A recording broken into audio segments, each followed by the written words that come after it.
background, and that's what this is for. So let's make those out of let's use a little black, a little phthalo blue, and I'll get a little touch of the alizarin crimson. We just sort of mix them together. Let me get a little more crimson. So it's sort of a lavender color to the blue side. All right, tap a little color on there. And up in here, let's just go with the corner of the brush and put in some very basic little shapes of some little tree things that live back in here. And all we're looking for is very basic little shapes. We're not looking for detail at this point. The detail, that'll come later. Right now, just little things that live back here in the shadows. There. Okay, there's some more. But if you don't hit everything, it doesn't matter, because all the black gesso that you put on is back there. And it will make it look just like there's beautiful things happening also. Allow that black gesso to work for you. It's one of the neatest things in the art world. There. A little bit right in here. Okay, maybe right here. We'll just have another little doer. These little light spots are just where the sap green and the Van Dyke brown came up and touched the liquid white. And that happens automatically. And I want to save those. Those are very special. They're beautiful. Okay, now on the other side over here, grab a little more of the color. Let's have a little tree right here. But all we're doing is just using the corner of the brush and tapping. Just tapping. All right. Now then, I'm going to take a little bit of the liquid white, put it out, grab a little touch of dark sienna, put it right in there with it.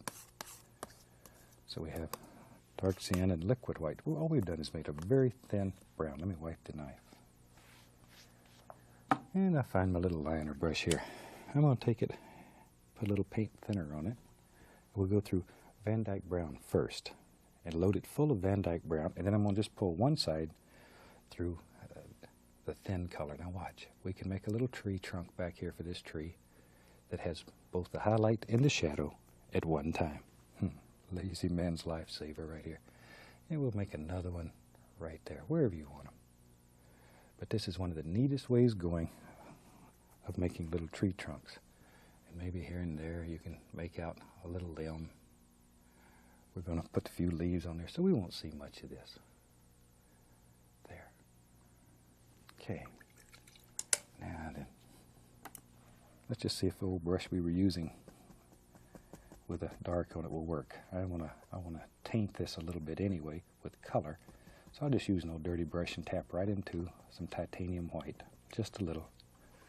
And I just want to use that then to sort of highlight some of these. I think those little bushes were highlighted like that in that other one.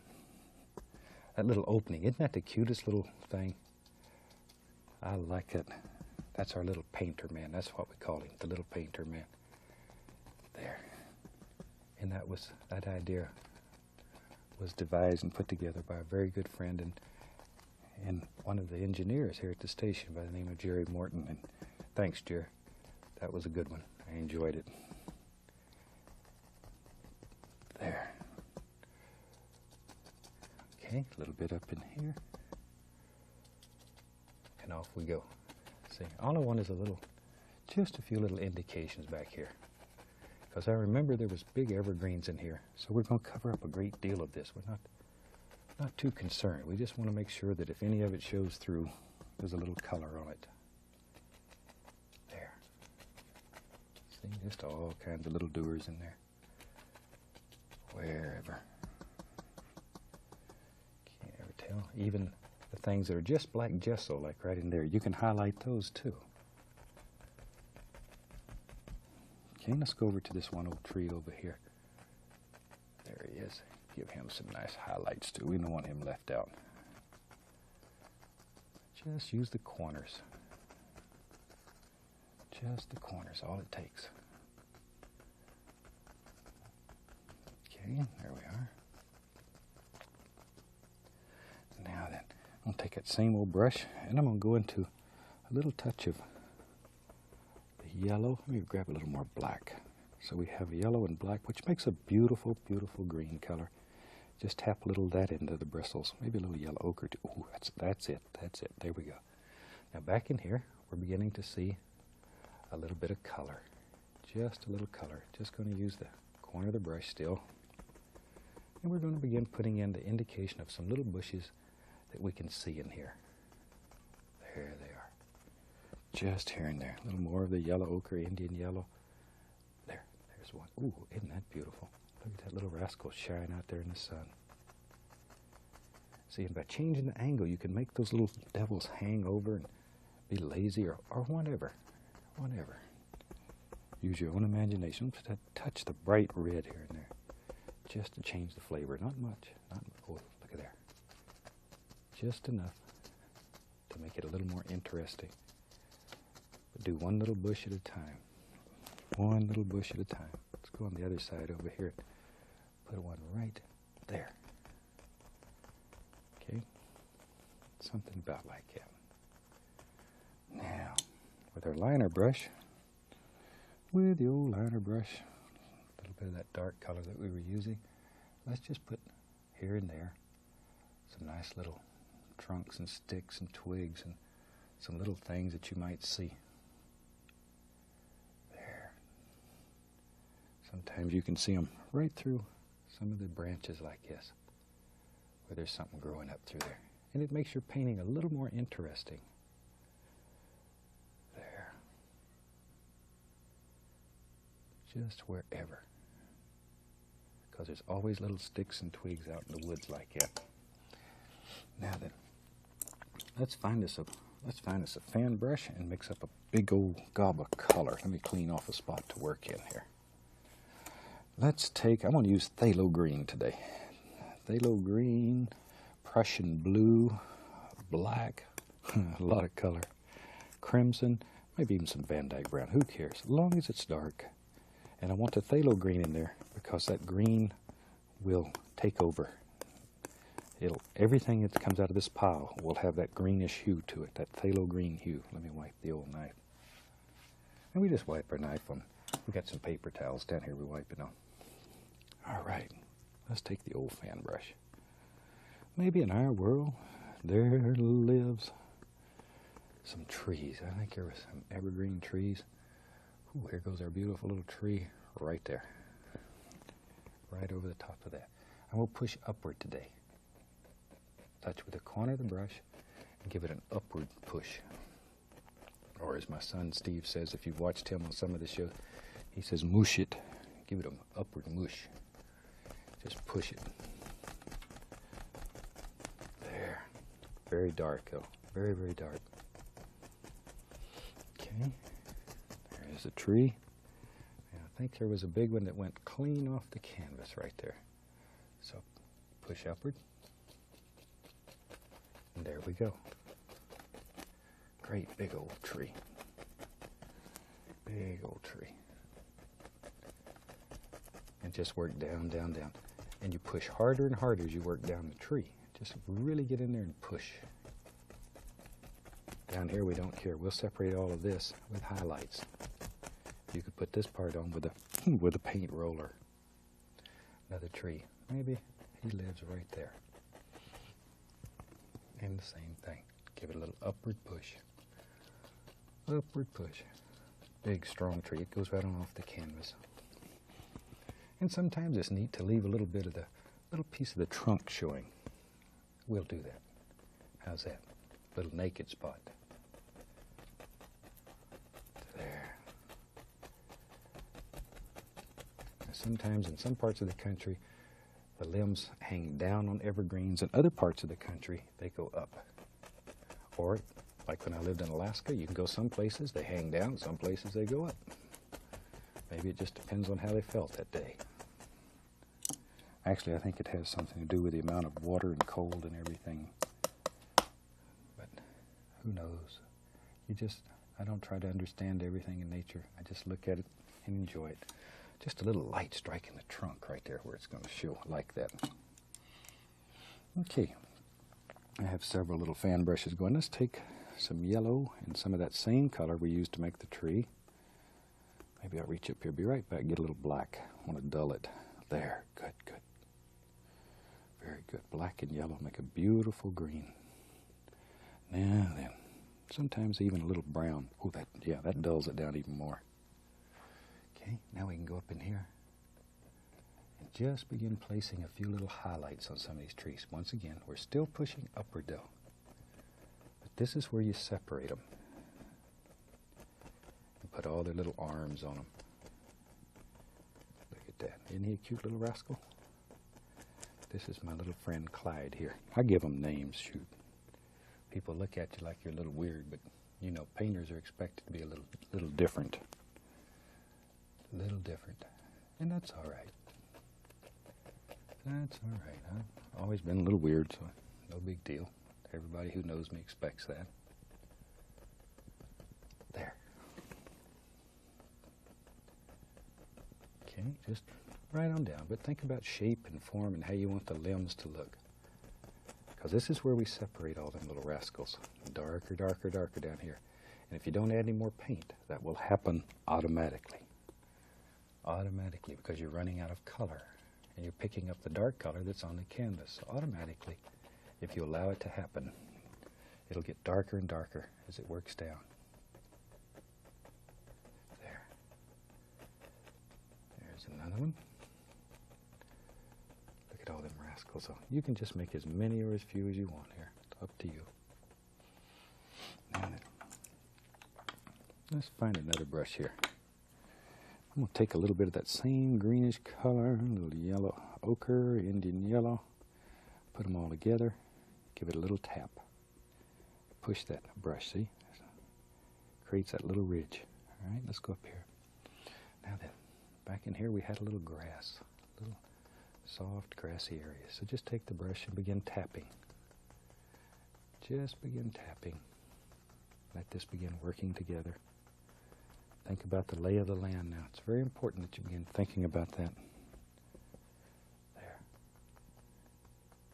See, by changing the flavor a little bit, you can see the different planes. All you have to do is add another color. There. Think about where the light would play through here. But look there, you could walk right on back in there now. Good place to walk back here. Also a good place for a little mosquito to hide. I bet you'd catch a mosquito in there. Whew. There we are. I live in Florida, and so do half the mosquitoes in the world, I think. We have our fair share. I tell you, we had a little cabin right in there, so let's do that. I think that's fun. We have a lot of paint here, so let's take and just scrape out a basic shape. And this is great because you're not committed at this point. You can just play and piddle all you want. It allows you to lay out your whole little cabin. We had a log cabin, I think. But you can lay it all out without really being committed this way. But most important, it removes all this excess paint. We have a lot of paint back here now. Several layers, so just want to get that out of there. I'm going to we'll start with Van Dyke Brown. Just plain old Van Dyke Brown. Or another fantastic way to make brown, and I use this very often when I'm painting at home, is take alizarin crimson and mix it with sap green. It makes one of the most beautiful browns that you've ever seen. A very good friend that I used to paint with turned me onto that, Audrey Golden, who's one of our instructors down around Fort Lauderdale. But she used to use that, and I painted with her when I first started and sort of picked it up. But it's very nice. And then you take alizarin crimson and phthalo green, and it makes a beautiful black. Beautiful black. There. Okay, all I did is block that in with some dark color. We had shingles on the roof. For that, take white, midnight black. We just mix it together and make sort of a gray color. Let me wipe the knife. Now, for that, I'm going to use a small edge of the knife. And we just start pulling. Just like so. See? And start at the bottom and work upward. And that way, they overlap. And it looks like real shingles. Of course, in my younger day, I was a carpenter. And I've put on a lot of shingles. And I tell you what, as they say in the South, it ain't this easy. father was a contractor, so I grew up as a carpenter. And he taught me how to build things. Oops, let's put one right there at the peak and we'll come right down. There.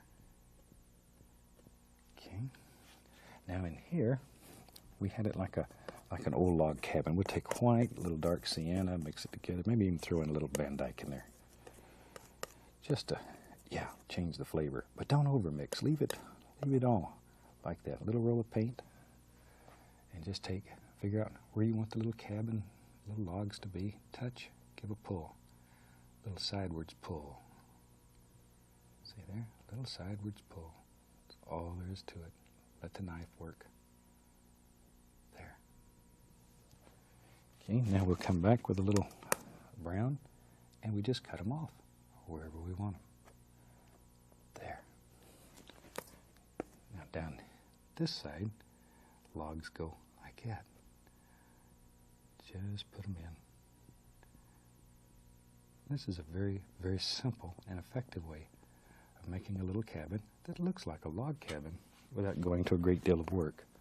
A little of the Van Dyke brown just to put in between, and it sort of finishes the edges up and makes it look like there's mud laid in between there like there is on a log cabin.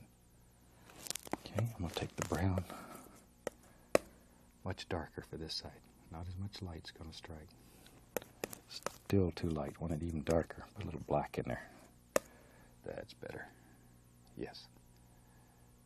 Want it to stay very dark on this side. Just enough so you can make out there's something happening over there. And then let's take the knife. Let's put a window here. Just scrape it in. Maybe another one right there.